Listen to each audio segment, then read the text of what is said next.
Stop right there. HOA authority. A woman in a reflective vest. Palm flat on the hood of my truck. Behind her, two guys in matching polo shirts, laminated badges, clipboards.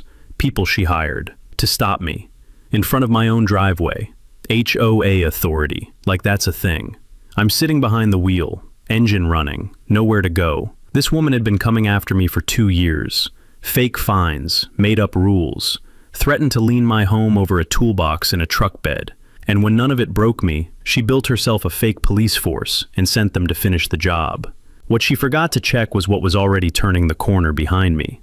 A United States Army convoy, 7 vehicles, loaded, filling the entire road, and they needed it clear, right now. Fake HOA police in front of me, the US military behind me. She turned around, and that clipboard dropped.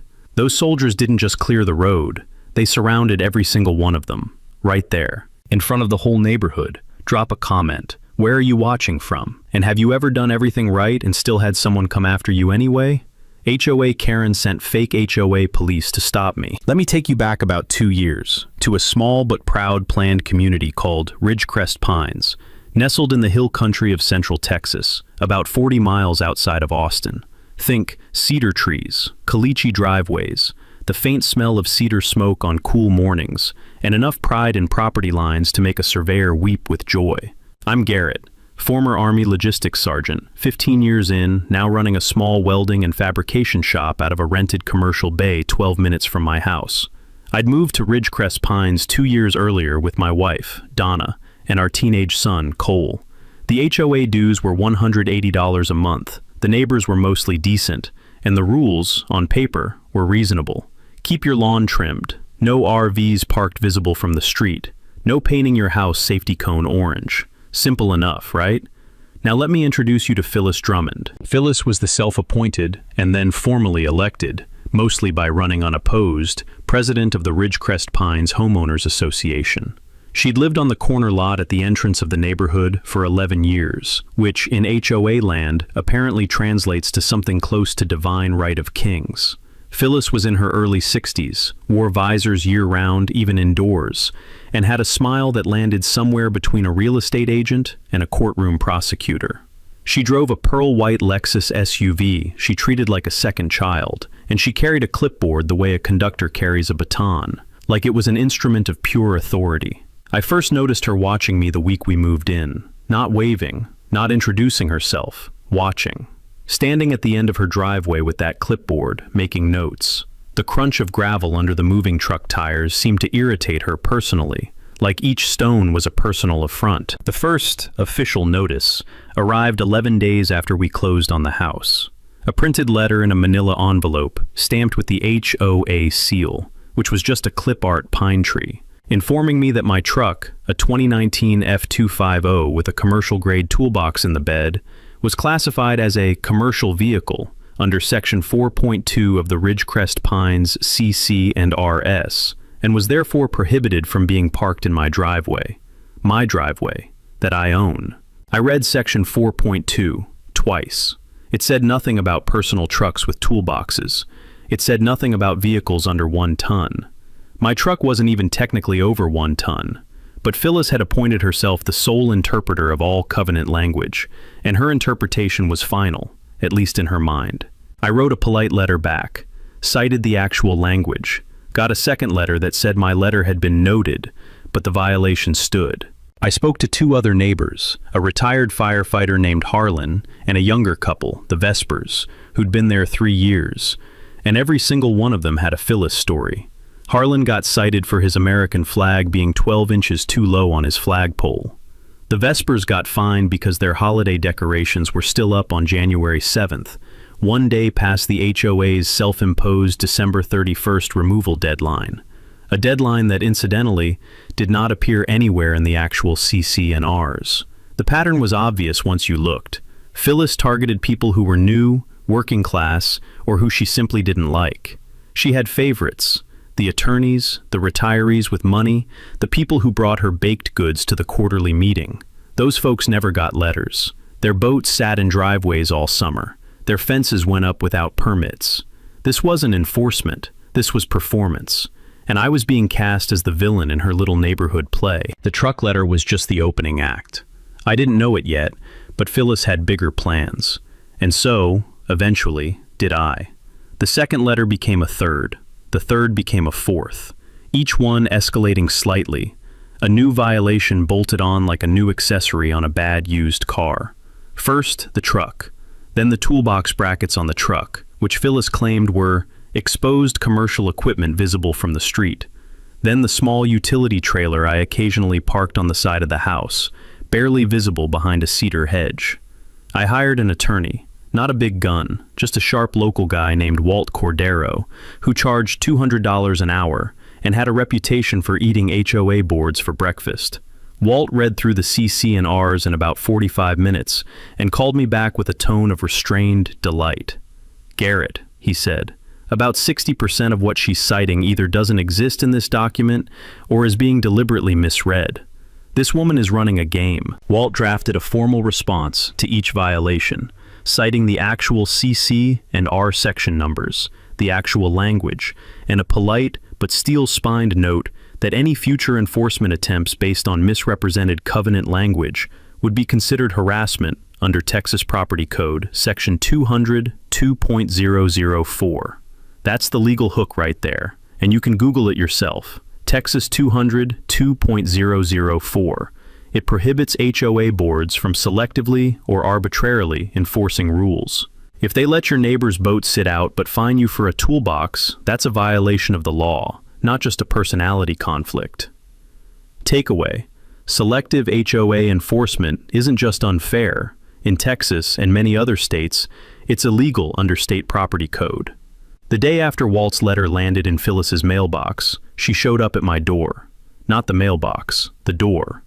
I opened it, and she stood there in her visor and cream-colored linen blazer, clipboard in hand, with that prosecutorial smile dialed up to full wattage. "Garrett," she said, like we were old friends, "I just want to resolve this neighborly." Neighborly would have been a conversation before the letters, I said. She smiled wider, that smile that doesn't reach the eyes. "The violations are what they are, but maybe there's a path forward if you were willing to get more involved in the community." I waited. "The beautification committee has a co-chair opening," she said. "It's a volunteer position, of course. Very collaborative, very..." She paused. Visible. There it was, the invitation to her inner circle. Join up, play ball, and maybe your truck suddenly becomes compliant. The scent of that manipulation was as sharp as the cedar mulch she'd recently had power blown across her entire front yard. A smell I will associate with petty corruption for the rest of my life. I declined. 2 days later, I got a certified letter informing me that my account had accumulated $1,400 in outstanding fines, and that if not resolved within 30 days, the HOA would pursue a lien against my property. A lien on my house, over a toolbox. Now, here's the part that a lot of people don't know, and Phyllis absolutely knew and was counting on. HO, as in Texas, and in most states, actually do have the legal authority to place liens on properties for unpaid assessments and fines. That part is real. What she was counting on was that I'd panic, that the word lien would make me fold, cut a check, and drag myself to her beautification committee like a man asking for mercy. She had the wrong guy. I didn't fold. I escalated. I got Walt to file a formal dispute with the HOA's own internal appeals process, which, under Texas law, they're required to have and to honor. While we waited for that hearing date, I did something Phyllis didn't anticipate. I started talking to every neighbor who would listen, not ranting on social media, not posting angry flyers, just knocking on doors, having coffee, listening to stories. And Lord, did people have stories. In a neighborhood of 74 homes, I found 11 households who had received what I would generously call questionable enforcement letters over the past 3 years. All of them targeted. All of them either newer to the neighborhood, working class, or simply not in Phyllis's social orbit. I asked each one a simple question. Would you be willing to put that in writing? 7 of them said yes. Phyllis had just given me something far more dangerous than a fine. She'd given me a coalition. Now, Phyllis wasn't stupid, calculated, manipulative, deeply committed to her own myth. but not stupid. She noticed me talking to neighbors. She noticed that Harlan had stopped turning his flag down when she walked by, which in retired firefighter language is a very specific message. She noticed that the Vespers had started attending HOA meetings they'd previously avoided, sitting in the back row with notepads. So she evolved. The next move came not from Phyllis personally, but from the HOA's management company, a firm called Sunrise Community Management out of Cedar Park that Phyllis had contracted about 18 months earlier. They sent a letter informing me that pursuant to HOA Bylaw Article 6, Section 3, which I'll be honest, I had not yet read in detail, the board had the authority to retain legal counsel at the community's collective expense and pursue court action for unpaid fines. The message was clear: pay up, or this gets expensive for everyone. And if it gets expensive for everyone, guess who your neighbors are going to blame? That was a genuinely clever move. Weaponize the community against me by threatening to drain the community treasury in a lawsuit I supposedly caused by not paying my truck fine. Classic SLAPP-adjacent thinking. Strategic lawsuit against public participation. SLAPP suits are when powerful parties use the threat of expensive litigation to silence or exhaust smaller opponents. You can Google SLAPP suit. Most states have anti-SLAPP statutes, and Texas is one of them. Takeaway: if an HOA threatens ruinously expensive litigation to silence your legitimate dispute, research your state's anti-SLAPP statute. It can get frivolous lawsuits dismissed fast and shift attorneys' fees back to the bully. Walt looked at Article 6, Section 3, and immediately flagged two problems. First, the board had never held the required membership vote before retaining outside legal counsel for anything other than collections. That vote was mandated in the bylaws themselves. Second, the legal counsel they were threatening to retain was Phyllis's brother-in-law, a family law attorney in Austin who had zero HOA litigation experience. That's not legal counsel. That's a relative on a retainer designed to look intimidating on letterhead. We documented both problems, filed a formal objection, sent copies to Sunrise Community Management directly, not just to Phyllis, noting that their company could be named in any counter-litigation as a party to biased enforcement. Management companies don't like being personally exposed. The reply came back in 4 days. The legal counsel retention was under review. Small win, not the war. Then came something I didn't expect. Phyllis began going after Donna. My wife is an occupational therapist, thoughtful, patient, not someone who rattles easily. But Phyllis managed to find her professional Facebook page. Donna uses it to share info for her clients and post community health resources, and began leaving comments. Not anything overtly nasty, but pointed. Interesting posts from someone whose household isn't in compliance with our community standards. And, do patients know about the commercial vehicle drama in your neighborhood? That was a move designed to sting somewhere personal. And it worked, not on Donna, who spotted the manipulation immediately, but on me. I felt the particular fury that comes when someone attacks someone you love to get to you. The kind of anger that, if you don't channel it deliberately, will make you do something stupid. I channeled it deliberately. I screenshot every single comment. I had Donna's account settings time-stamped by a notary. We actually went to a UPS store, printed the page with the timestamp visible, and had it notarized on the spot. Is that overkill?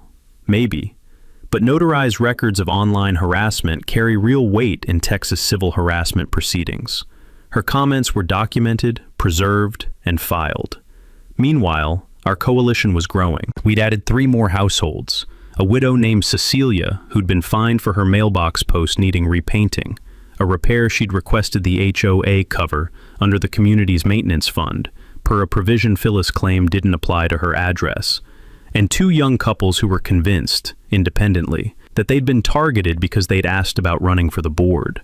9 households, 9 sets of written statements, 1 very interested attorney, and 1 very suspicious management company that was starting to ask questions about why a small planned community in Central Texas was generating this much internal conflict. The picture was getting clearer. This wasn't just Phyllis on a power trip. There was money involved somewhere. I just hadn't found it yet. 3 months into this fight, Phyllis made what would turn out to be her most consequential miscalculation. She hired enforcement personnel. That's actually what they called themselves in the letter the HOA sent out. A brief notice informing all residents that the board had engaged community standards enforcement personnel to assist with covenant compliance monitoring. No vendor name, no credentials listed, no mention of what authority these people actually had. Just, they exist, they're here, and they have the board's blessing. They drove a white Ford Transit with magnetic door signs that read, Ridgecrest Pines HOA, Community Compliance. The magnets. I noticed the magnets on day one, meaning those signs could come off in under 10 seconds. The two men who staffed this operation were named, according to their laminated badges, Officer Trent and Officer Dale. They wore navy polo shirts and khaki pants, that HOA authority uniform from the opening of this story, and they carried clipboards and phones. They were not law enforcement. They had no police power. They could not detain you, cite you, or compel you to do anything. They were, legally speaking, private citizens on a contract, with the same authority over you as a grocery store loss prevention employee, which is to say, approximately none, unless you're on private property you've consented to. But they acted like sheriffs, and for a lot of residents, especially older ones, or people unfamiliar with their rights, that acting was enough. Harlan, the retired firefighter, watched them photograph his driveway from the street and walked out to ask what they were doing. Officer Trent told him he was documenting a code violation and that Harlan could face escalating penalties if he interfered with compliance monitoring. I asked Harlan later what his response was. He grinned. I told him I had 31 years of fire service and I know the difference between a code officer and a guy in a polo shirt. Then I took his picture. Smart man, Harlan. But the move that put me in genuine cold fury, the kind that settles into your chest and doesn't leave, was what happened on the Thursday afternoon that became the opening scene of this story. I was coming back from a supply run, groceries plus some steel rod stock I'd picked up for a custom gate project. My truck had the commercial toolbox in the bed, same as always. I turned onto Ridgecrest Pines Drive, and Phyllis herself, not Trent, not Dale, Phyllis, stepped into the middle of the road with her palm out. She was wearing the reflective vest over her linen blazer. I want you to picture that. She had a reflective vest and a clipboard, and the expression of a woman who had been waiting for this exact moment her entire adult life. I stopped the truck. Because you stop when someone steps in front of your vehicle. That's physics and common sense. You are in violation of Section 4.2, she said, loud enough for the three neighbors standing in their yards to hear. Your vehicle is not permitted on this street. This is a public road, Phyllis. It is a community road maintained by this HOA and governed by our... It's a public road dedicated to the city of Cedar Hills during the original development plat, which means you have zero jurisdiction over it, and you are currently committing the offense of impeding traffic. That last part wasn't entirely bluffing. I'd actually looked up the plat. The street had been dedicated to the city during development, which meant the HOA maintained it by contractual agreement, but had no regulatory authority over traffic on it. Phyllis opened her mouth, closed it. The clipboard came up like a shield, and that's when we all heard it. The deep mechanical rumble that you feel in your chest before you hear it with your ears. The grinding, patient thunder of diesel engines under load. And then, rounding the corner at the far end of Ridgecrest Pines Drive, came the convoy. 7 vehicles. An Army National Guard logistics unit returning from a training exercise at Camp Swift, taking a permitted route through the residential street to reach their staging area.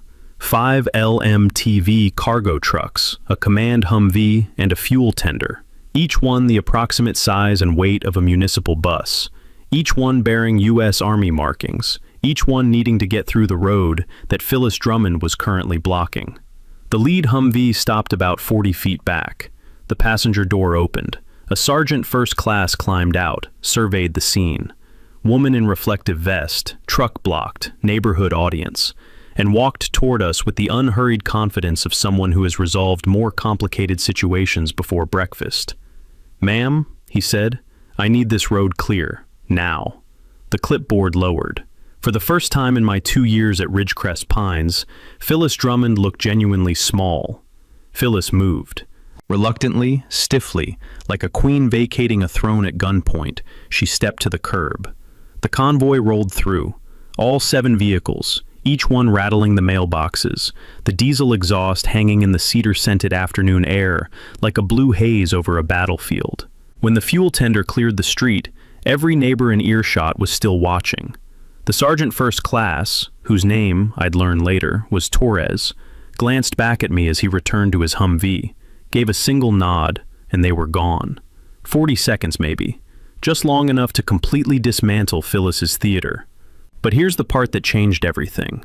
That evening, I was at Walt's office going through the HOA's financials, which, under Texas Property Code Section 209.005, homeowners have the right to inspect. If you're in an HOA and you've never requested a copy of the financial records, do it, right now. Google Texas HOA Financial Records Request and print that statute. What we found in those records was not subtle. Over the past 22 months, the HOA had paid $47,300 to a vendor called Cedar Pines Property Services for landscape consultation and community beautification planning. Cedar Pines Property Services was not a landscaping company. It was an LLC registered in Travis County, and the registered agent was Phyllis's husband, a man named Ronald Drummond, who operated a small land surveying firm. In other words, Phyllis had been funneling HOA dues, our dues, everyone's dues, to a company owned by her husband, a company that, as far as Walt and I could determine, had produced exactly 0 documented deliverables for the HOA. No site plans, no consultation reports, no before and after photos, no invoices with line items, just $47,300 moving from the HOA account to an account connected to the Drummond family. That is not an aggressive interpretation. That is, on its face, a textbook conflict of interest, and potentially criminal self-dealing. Under Texas Penal Code Section 32.45, misapplication of fiduciary property, a fiduciary who misapplies property they hold for another person's benefit can face criminal charges ranging from a Class A misdemeanor to a second-degree felony, depending on the dollar amount. At $47,300, that's a felony range. Takeaway: request your HOA's financial records immediately. Unexplained vendor payments, especially to related parties, are a major red flag for self-dealing and potentially criminal fraud.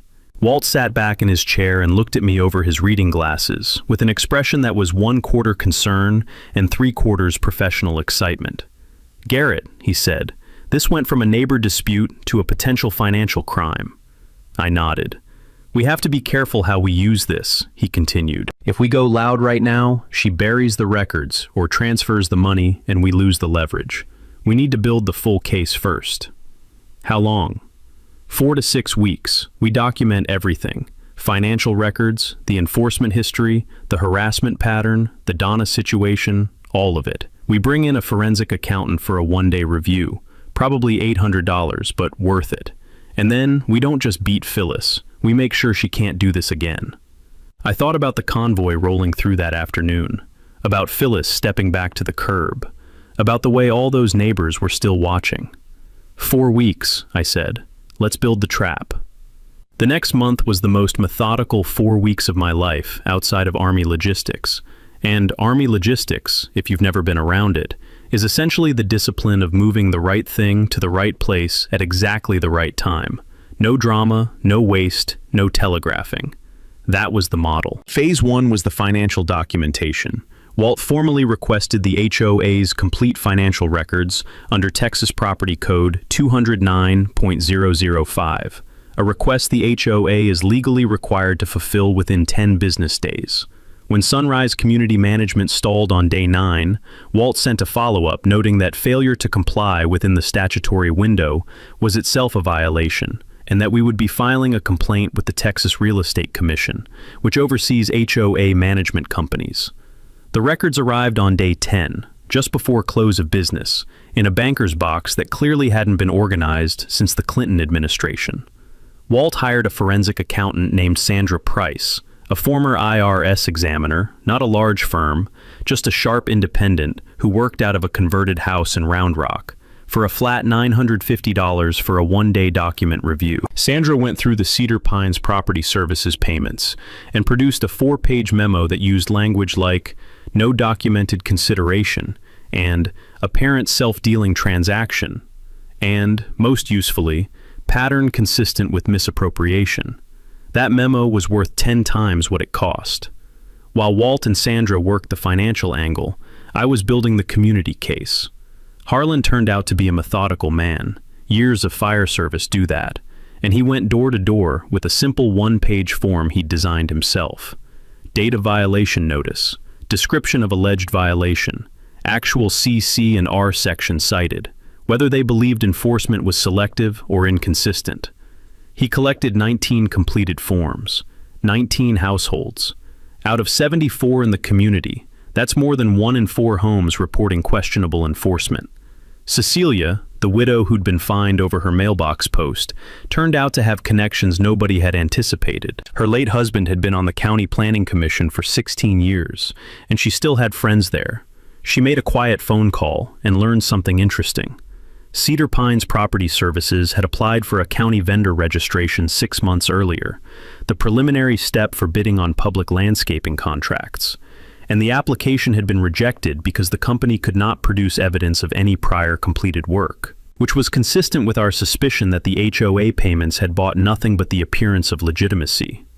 Meanwhile, I was building the physical element of the trap. I know that sounds dramatic, and I want to be clear. This wasn't illegal or even close to it. It was simply documentation infrastructure. I mounted 2 high-definition dash cams on my truck, one forward-facing, one rear-facing, that timestamp their footage automatically and upload to cloud storage every 12 hours. I also installed a residential surveillance camera on a post near my driveway, a simple ring-compatible unit, pointed at the street. None of that requires a permit or any special permission. It's your driveway, your street view. The specific trap was this. Knowing that Phyllis or her polo shirt enforcers would try to intercept me again, I had established a recorded chain of evidence. Every approach, every confrontation, every word spoken on or near my property, captured, time-stamped, cloud-backed. Phyllis thought she was documenting me. I had been documenting her far more thoroughly. The second physical element involved the quarterly HOA community meeting, which, under the bylaws, was required to be open to all homeowners, required to include a financial report, and required to include a period for homeowner questions and comments. That meeting was scheduled for 4 weeks out. Perfect timing. We would not confront Phyllis in a one-on-one argument. We would not go to the media or the county without first giving the community the full picture. That was the ethical and, frankly, the most effective move. Give your neighbors the truth, in the place they're all gathered, with documentation in hand, before witnesses. Walt also prepared a formal complaint package for 3 separate agencies. The Texas Attorney General's HOA Dispute Resolution Program. Yes, that exists.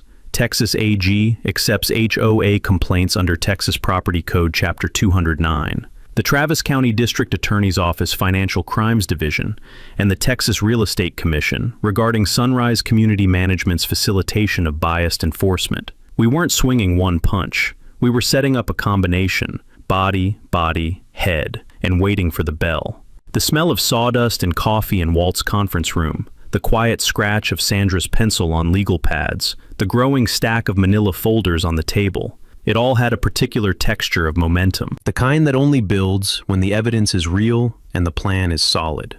Phyllis had played her game for 3 years. We were about to change the game entirely. With 2 weeks to go before the community meeting, Phyllis began to feel the shift. You could see it in the way she moved through the neighborhood, slightly faster, slightly less direct. The clipboard now held lower and closer to her body, like something to hide rather than display. She'd always had the bearing of someone who'd never been seriously challenged. Now she had the bearing of someone who sensed the walls narrowing. Her first move in this phase was to try to cancel the meeting.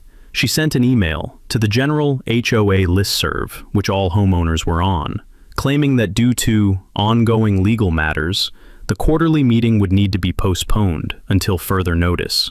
No specific date, no explanation of what legal matters. Walt had us ready for exactly this. The bylaws required quarterly meetings, full stop. A board president cannot unilaterally cancel a meeting that is mandated by governing documents. Walt sent a formal written notice to all 74 homeowners. Yes, all of them. because the bylaw gave any homeowner the right to call a special meeting with signatures from 15% of households, with 11 signatures already in hand demanding the meeting proceed on schedule. 11 signatures meant at least 15% of the community. The meeting was legally compelled. Phyllis sent a second email calling the notice procedurally improper. Walt responded with the exact bylaw citation. No emotion, just, here is the rule, here is what it requires, here is what we're doing. She had no counter. Then she tried the smear. I found out through one of the Vesper household that Phyllis had been making remarks at her walking group, at the neighborhood book club she hosted, about my history. Vague, insinuating stuff. Something about issues from before he moved here. Nothing specific, nothing provable, just enough to plant seeds of doubt. The Army record, for context, is squeaky clean. Honorable discharge, good conduct medal, 2 commendation medals, logistics expert rating. There is nothing there. She was manufacturing fog. What she didn't count on was that Sergeant First Class Torres, who'd been the one to step out of the Humvee and clear the road, had seen my truck, noticed the Army veteran license plate, and had actually reached out through a mutual contact at the Veterans Community Center in Cedar Park. He'd heard through the grapevine, apparently, about the HOA situation that had been unfolding at the same house where he'd encountered the woman in the reflective vest. He was curious. We had coffee. Torres was stationed at Camp Swift and was active duty, not in a position to formally intervene in a civil matter. He was very clear about that, and appropriately so. But he was entirely willing to be a witness. He'd seen the roadblock. He'd seen Phyllis demand I stop on a public road. He'd heard the exchange. His name and contact information went into Walt's case file that same afternoon. The day before the meeting, Phyllis made what I consider her most desperate move. She filed a noise complaint against my property with the county, citing my welding shop, which, I'll remind you, is 12 minutes away in a commercial bay and has nothing to do with my residential address. The complaint was obviously fabricated, but the intent was transparent. Create a cloud of official-looking complaints around me so that when the community meeting happened, anyone looking up my name would find the complaint. It's a classic bad faith tactic. Create paper chaos to muddy the waters. But here's what she didn't know. The county's complaint intake office timestamps complaints and keeps records of who filed them. That complaint was filed at 9:14 a.m. the day before the meeting. From Phyllis Drummond's verified county resident portal account, filed in direct chronological proximity to an HOA dispute she had financial incentive to suppress. That complaint went into Walt's case file too. By the time the evening of the community meeting arrived, the air in my house had a particular stillness to it, the kind you feel before something significant. Donna had set her coffee mug down with unusual deliberateness. Cole, who is 17, and perceptive in the way only teenagers who've watched their parents fight injustice can be, looked up from the kitchen table and said, "You ready?" I checked my suit jacket pocket, 3 printed copies of Sandra's forensic memo. My phone, fully charged, logged into the cloud dashboard showing active camera feeds. Walt's briefcase in the truck with the full case binder. "Yeah," I said. "Let's go." The smell of the night air coming through the back door was cedar, and something like rain on the way. The Ridgecrest Pines community meetings were normally held in the clubhouse, a converted double-wide on the back lot of the development that smelled of old carpet and whatever candle scent Phyllis had decided was welcoming that quarter. Capacity was about 60 people, standard seating being folding chairs in straight rows, a folding table at the front for the board, and a podium that was exactly 1 notch too tall for Phyllis to look authoritative behind. That night, the clubhouse had more people than I'd ever seen at one of these meetings. 53 residents, by Walt's count. In a 74-home community, that's extraordinary attendance for what's normally a 20-person affair. Word had spread, quietly, that something significant was going to happen. Phyllis knew it too. I could tell by the way she'd arranged the front table, her usual spot at the center, but tonight flanked by Officer Trent and Officer Dale, in their polo shirts, which in a room full of neighbors looked less like security and more like a woman bringing her own audience to a jury trial. Ronald Drummond, her husband, sat in the front row of chairs, which he almost never did. A man in a slightly too formal sport coat sat next to him, who Walt identified immediately by sight as the brother-in-law attorney. The meeting opened with Phyllis's standard welcome, delivered with a warmth that had the structural integrity of a paper cup.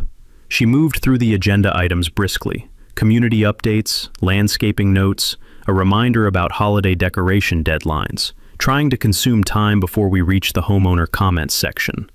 Walt led her. We weren't in a hurry. When she finally called for homeowner comments, hands went up across the room before she'd even finished the sentence. She called on a woman in the third row first, one of Phyllis's regulars, someone who'd brought banana bread to the last meeting, who spent 90 seconds complimenting the new mulch around the entrance sign. This was Phyllis buying time. Then Walt stood up. Walt Cordero is not a large man. He's medium height, medium build, wire-rimmed glasses, the kind of quiet presence in a room that you don't register until he starts talking, and you realize you've been listening for 3 minutes and haven't moved. He stated his name and his role as legal counsel for several homeowners who had retained him collectively. He asked the board for the floor to present a matter of financial concern. Phyllis said the meeting wasn't the appropriate venue for legal matters. Walt said, pleasantly, that under the governing documents, homeowner comments were explicitly permitted to include concerns about financial management. She said she'd allow 2 minutes. Walt said he'd need about 15, and that the homeowners might prefer to hear it now, rather than in a Travis County courtroom. He said it the same way you'd say, "Nice weather today."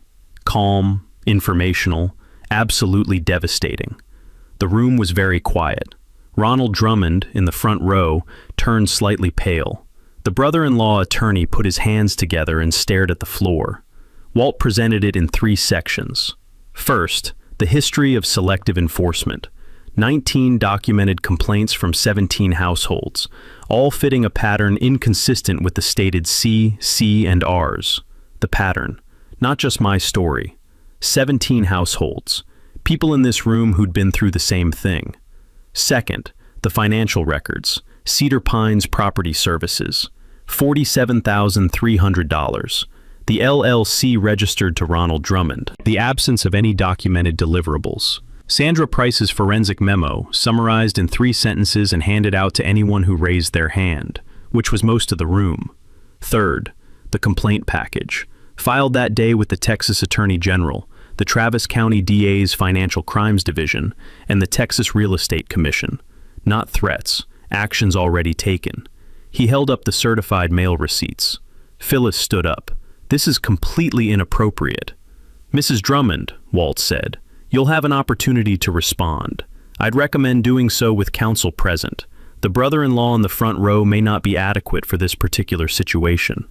I don't know how he knew, but the room did know. Harlan snorted. At least 2 people turned to look at the sport coat in the front row, and the brother-in-law himself looked like a man who dearly wished he'd stayed home. Officer Trent and Officer Dale, to their credit, had the good sense to fold their clipboards under their arms and say nothing.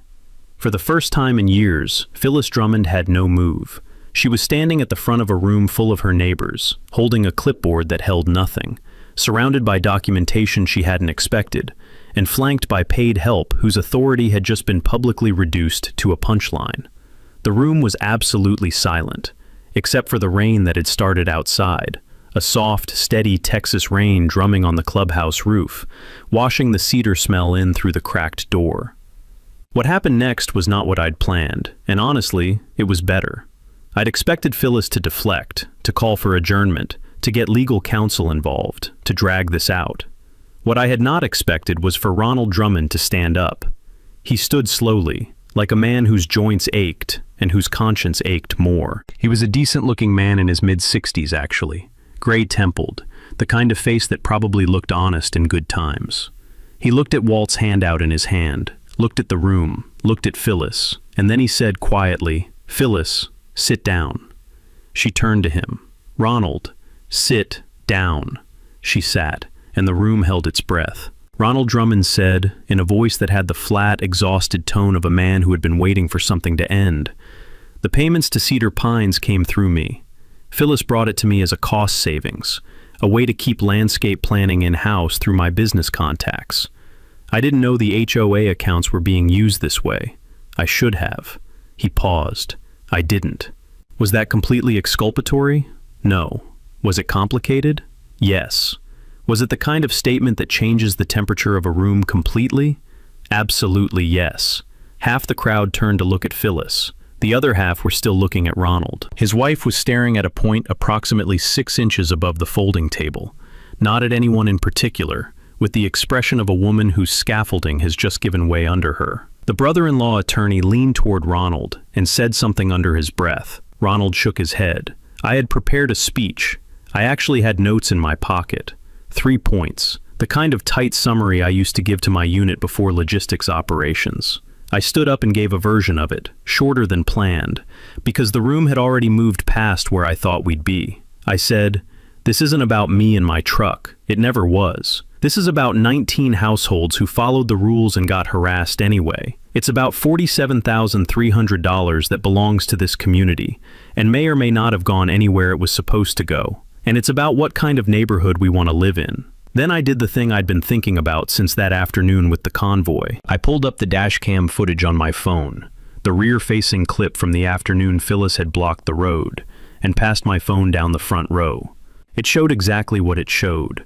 A woman in a reflective vest, standing in the center of a public road, palm out, while a truck she was trying to stop sat with its hazards on, and behind it, a United States Army logistics convoy filling the entire street, unable to pass. It showed the sergeant first class getting out. It showed Phyllis stepping to the curb. It showed the convoy clearing the road. It wasn't incriminating in a legal sense, but in a neighborhood sense, in the sense of, this is the person who has been telling you she has authority over you, and this is what her authority looks like when it meets something real. It was exactly right. 53 people watched it pass from hand to hand around the room. Harlan watched it and laughed. A genuine deep laugh that had been building for 2 years. The Vespers watched it and gripped each other's hands. Cecilia watched it and put it down very carefully, the way you set something down when you want to protect it. At 9:11 p.m., a motion was made to place Phyllis Drummond on immediate administrative leave from the HOA board, pending investigation. The bylaws required a 2/3 majority of homeowners present to pass. The vote was 48-5.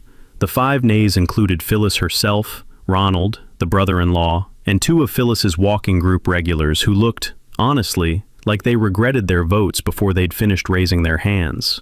A motion was made to engage an independent property management firm to replace Sunrise Community Management, passed by similar margin. A motion was made to commission an independent financial audit of all HOA accounts going back 3 years, funded by the HOA operating account. Passed unanimously. Officer Trent and Officer Dale, at some point during the vote, had quietly folded their magnetic sign authority into their transit van and driven away. Whether their services had been formally terminated or whether they simply recognized an exit, I'll never know. But the khaki pants and polo shirts were gone by the time the meeting adjourned. The rain was still falling when we walked out. Steady, clean. The cedar smell was everywhere. Walt shook my hand in the parking lot. "That," he said, "is how you do it." Harlan clapped me on the shoulder hard enough to move me half a step. Donna squeezed my hand. Cole, who had come with us and sat in the back row, was looking at me with an expression I recognized. The one that means someone sees you clearly and approves of what they see.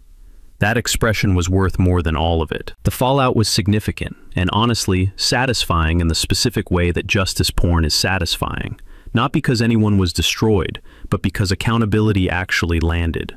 The Travis County DA's Financial Crimes Division opened a preliminary inquiry into the Cedar Pines Property Services payments within 3 weeks of Walt's filing. That inquiry is, as of this telling, still active. I'm not able to discuss the specifics, but I can tell you that $47,300 in undocumented payments to a related party LLC tends to attract sustained prosecutorial interest.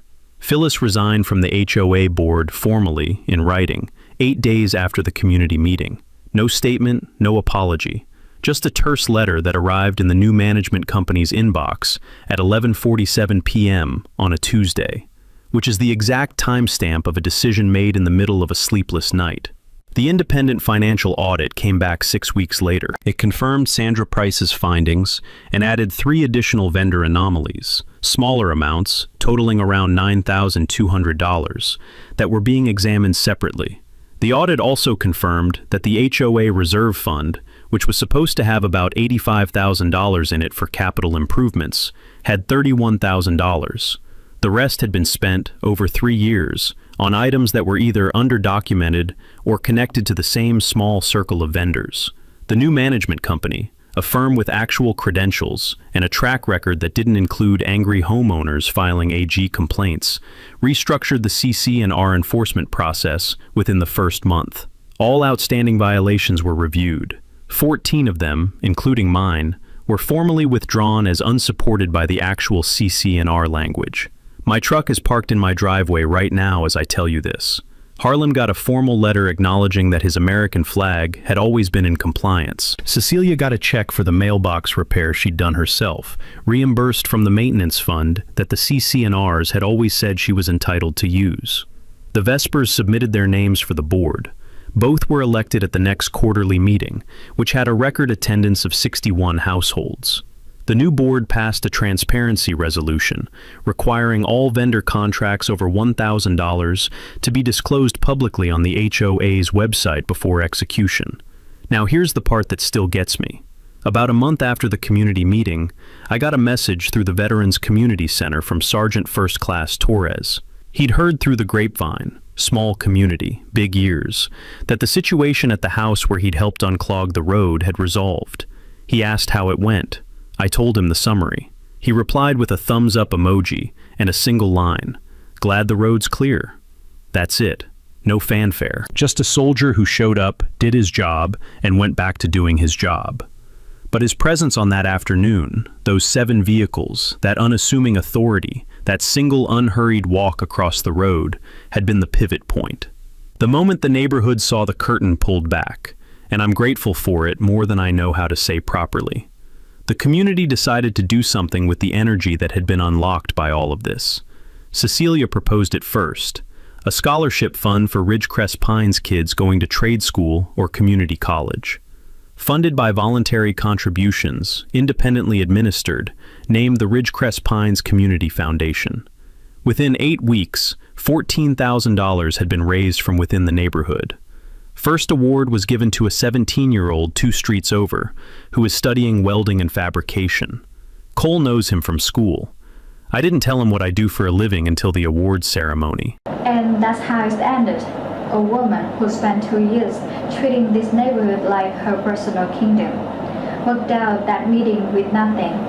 No title, no clipboard, no authority. 48 neighbors brought her out in her own clubhouse. In front of everyone, she spent years trying to control. The $47,300 that was supposed to go toward this community is now in the hands of investigators. And the scholarship fund the neighborhood built from scratch, $14,000, raised by the same people she spent years pushing around, just sent its first kid to trade school. That's not luck.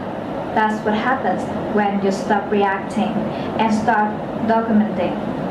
When you know your rights and you're not afraid to use them.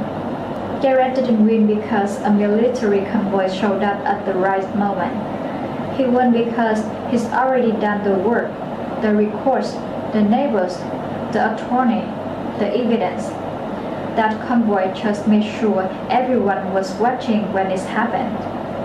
Here's what I want to ask you, and I mean this seriously. How many of you are sitting on a situation just like this right now? Fake rules, selective enforcement. Someone with a little bit of power using it to make your life smaller. If that's you, drop it in the comments.